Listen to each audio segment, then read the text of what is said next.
Good afternoon. I'm Merrilee Beazley, and I'm a resident of Jersey Village, Texas. I've lived here for about 40 years, and I'm running for mayor of Jersey Village. It occurred to me one day that I was very qualified. I know a lot about things that are going on in Jersey Village, and I decided that I would run. And I want to remind everybody that I see myself as a mother and a public health nurse. And I noticed that there were many things that didn't seem right in Jersey Village. Jersey Village is an area that used to be very out in the country.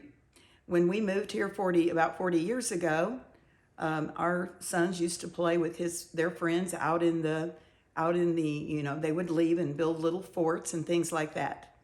Now, most of that is gone, and now we have subdivisions. And over the years, I trusted that the city fathers would take very good care of the money. After all, it's our hard-earned tax dollars that finance all of this.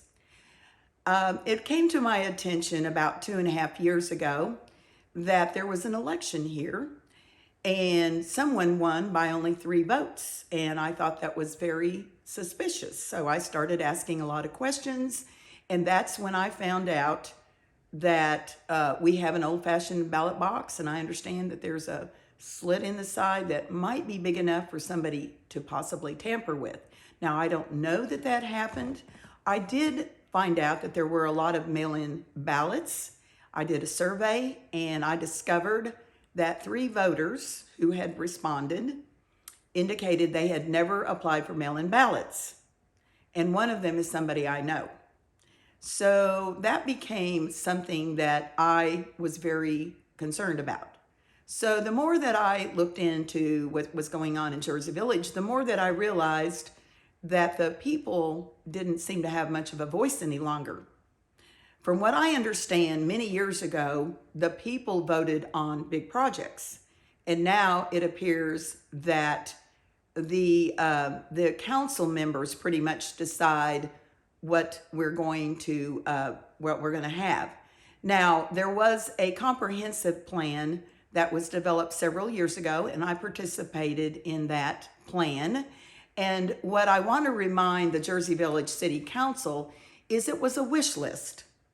It was a wish list, not a we must have it list.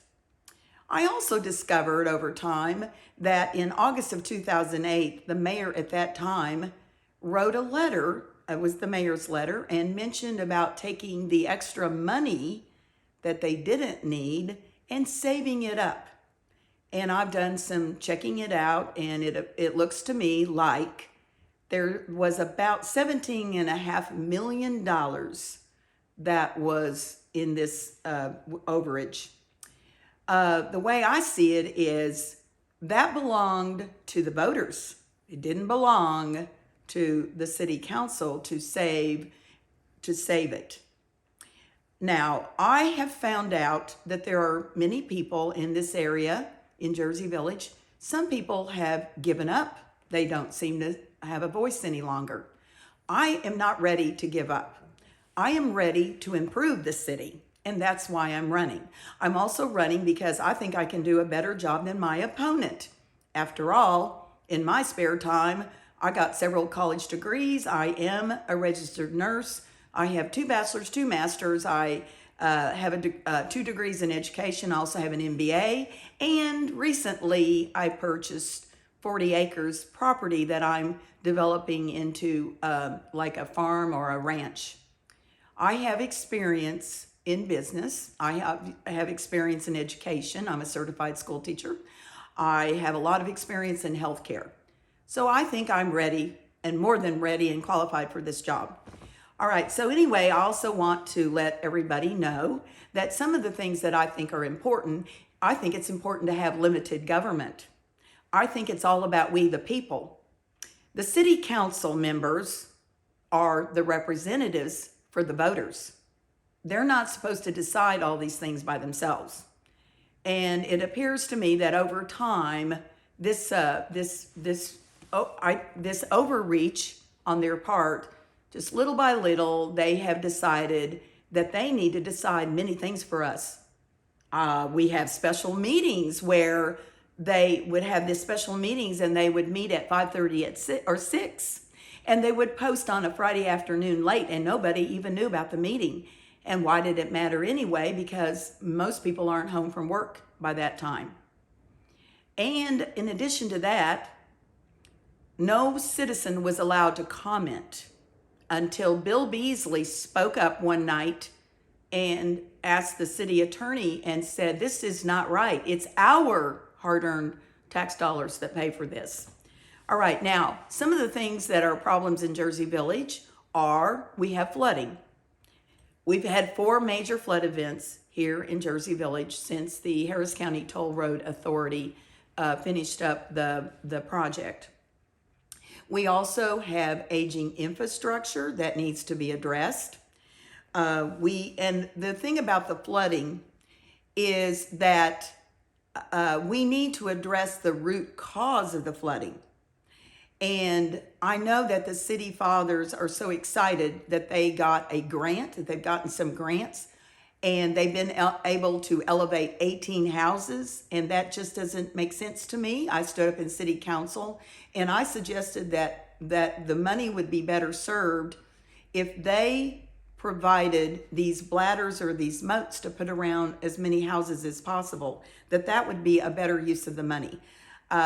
I'm very concerned that the root cause of flooding has not been addressed.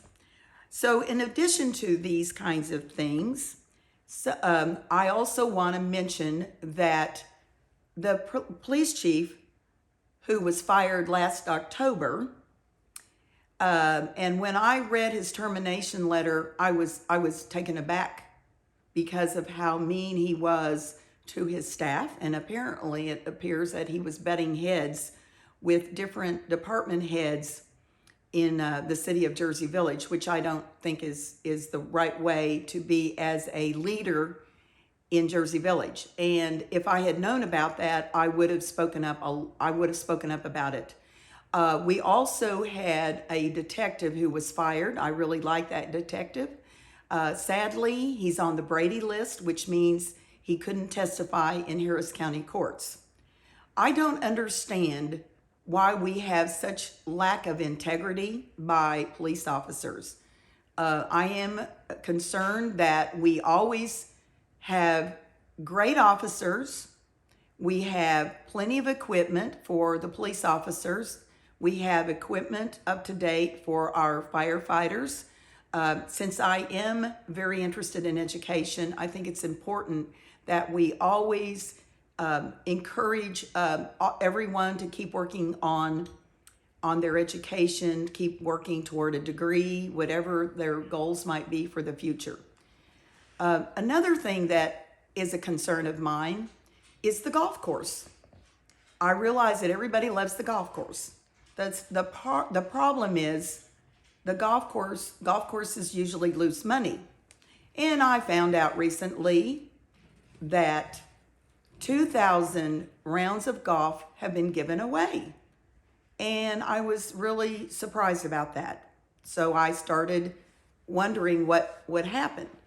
I did do a public information request, and I found out that the employees of the city of Jersey Village are allowed to play free rounds of golf.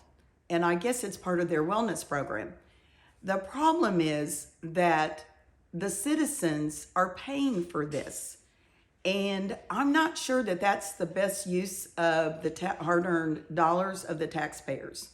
So what I would recommend is perhaps we should look at the dog park and have it turn into a wellness trail.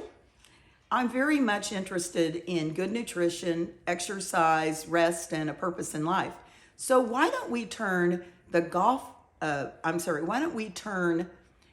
dog park into this wellness trail that the employees could enjoy, the citizens could enjoy, and not have a dog park any longer. That's my recommendation. Another thing that's come to my attention is about what's called TIRZ. It's a program for economic development. Now, we had TERS 2, and my understanding with that is if something doesn't work out with TERS 2, the citizens of Jersey Village, the voters, will be on the hook for 30 years if that one doesn't work out. I found out recently we have TERS 3. Now, in my opinion, it seems to me that if the voters are involved with this, perhaps that all of us should be voting on these programs, not just the people that are impacted. Like with TERS 3, there's just a small area that is on the low end of Jersey Drive near Post Elementary.